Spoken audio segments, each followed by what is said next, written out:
আমাদের আশেপাশে এমন অনেকেই আছেন যারা বলে থাকেন যে দিনরাত পরিশ্রম করা সত্ত্বেও আমি সফল হতে পারছি না। কখনো কি ভেবে দেখেছেন এর আসল কারণ কি?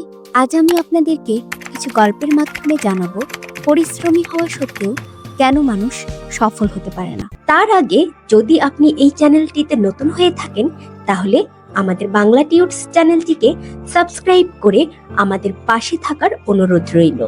আমরা এরকম ইন্টারেস্টিং ভিডিও প্রতিনিয়ত এই চ্যানেলে আপলোড করে থাকি। ডার্বি নামের এক তরুণ ও তার চাচা স্বর্ণ আবিষ্কার করতে চেয়েছিলেন। প্রবল উৎসাহ নিয়ে তারা একদিন সোনার খনির খোঁজে বের হন।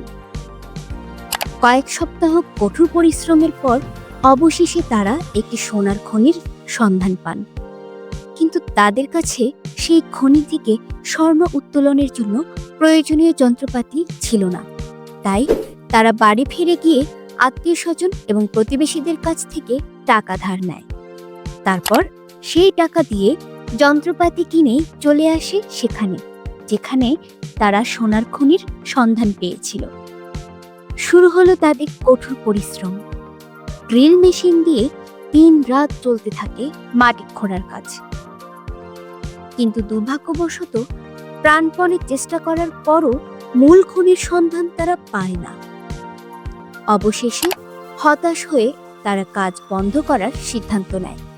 যন্ত্রপাতিগুলো একজন ভাঙাড়ি বা পুরনো লোহালক্কর ব্যবসায়ীর কাছে বিক্রি করে দেয় এবং বাড়ি ফিরে যায়। কিন্তু এখানেই গল্পের মোড় পাল্টায়। যারা পুরনো লোহালক্কর কেনাবেচা ব্যবসা করেন তারা সাধারণত সহজ সরল আর বোকা প্রকৃতির হয়। তবে এ লোকটি মোটেও তেমন ছিল না। তিনি একজন ইঞ্জিনিয়ারকে ডেকে এনে জায়গাটি বিশ্লেষণ করান। ইঞ্জিনিয়ার তাকে জানান ডার্বি এবং তার চাচা যে জায়গায় খনন কাজ বন্ধ করেছিলেন তার মাত্র 3 হাত দূরেই ছিল প্রকৃত সোনার খনি। ভাঙাড়ির দোকানদার ওই সোনার খনি উত্তোলন করে রাতারাতি কোটিপতি বনে যায়। এটি ছিল সফলতার দ্বারপ্রান্তে থেকেও একটি ব্যর্থতার গল্প। এবার যে গল্পটি বলবো তা শুনে আপনারা রীতিমতো অবাক হবেন। কর্নেল স্যান্ডার্স যখন 65 বছর বয়সে অবসর নিয়েছিলেন তখন তার কাছে মাত্র $105 ছিল, কিন্তু এই সীমিত সম্পদ তাকে দমিয়ে রাখতে পারেনি। তিনি তার স্পেশাল চিকেন রেসিপিটি বিক্রি করতে বিভিন্ন রেস্টুরেন্টে গিয়েছিলেন। 1000-টিরও বেশি রেস্টুরেন্ট তার রেসিপিটি ফিরিয়ে দেয়। এতবার প্রত্যাখ্যাত হওয়ার পরও তিনি কিন্তু হাল ছাড়েননি। অবশেষে তিনি কেন্টাকির কর্বিনে রাস্তার পাশের একটি রেস্তোরাঁ থেকে ফ্রাইড চিকেন বিক্রি করা শুরু করেছিলেন। এরপরের ইতিহাস আপনারা সবাই জানেন। সেই রেসিপি আজ বিশ্বজুড়ে KFC নামে পরিচিত, যা একটি সফল ব্র্যান্ডে পরিণত হয়েছে। কর্নেল স্যান্ডার্স তার জীবনের গল্প দিয়ে প্রমাণ করেছেন সাফল্য প্রাপ্তির নির্দিষ্ট কোনো বয়স নেই।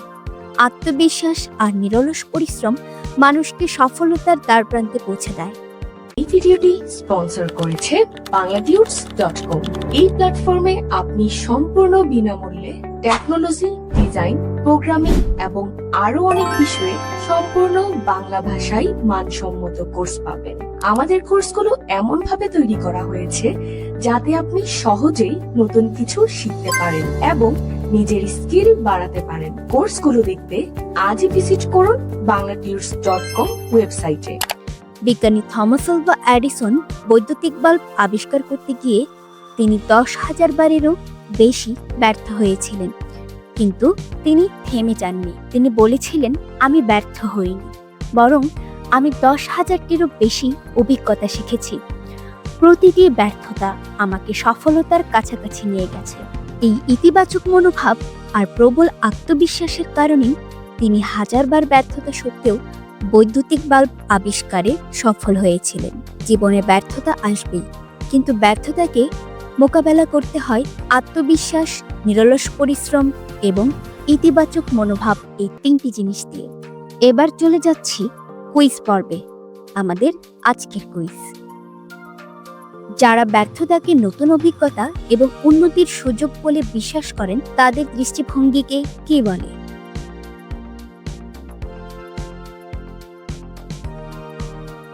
উত্তর: আমাদেরকে কমেন্ট করে জানিয়ে দিন, অথবা এই প্রশ্নের সঠিক উত্তর জানতে ফেসবুকে আমাদের বাংলা টিউবস গ্রুপটি ভিজিট করুন। গ্রুপের লিংক এই ভিডিওর ডেসক্রিপশনে দেওয়া আছে। যদি মনে করেন ভিডিওটি অন্য কারো উপকারে আসবে, তাহলে প্লিজ শেয়ার করতে ভুলবেন না। যারা আমাদের ভিডিও দেখতে ভালোবাসেন, ভুলে যাবেন না আমাদের চ্যানেলটি সাবস্ক্রাইব করতে। আপনার একটি ছোট্ট সাবস্ক্রিপশন আমাদের এই ধরনের রিসার্চ করতে, এই ধরনের তথ্যবহুল কন্টেন্ট আপনাদের সামনে নিয়ে আসতে অনেক সাহায্য করে, উৎসাহিত করে। ভালো থাকবেন, একটা লাইক দেবেন এবং আপনার মূল্যবান কমেন্ট জানাতে ভুলবেন না। বাংলা টিউবসের সঙ্গেই থাকুন। বিজ্ঞানী থমাস আলভা এডিসন কোনো কঠিন সমস্যার সমাধান কিভাবে করতেন, সেই মজার পদ্ধতিটি জানতে দেখুন এই ভিডিওটি।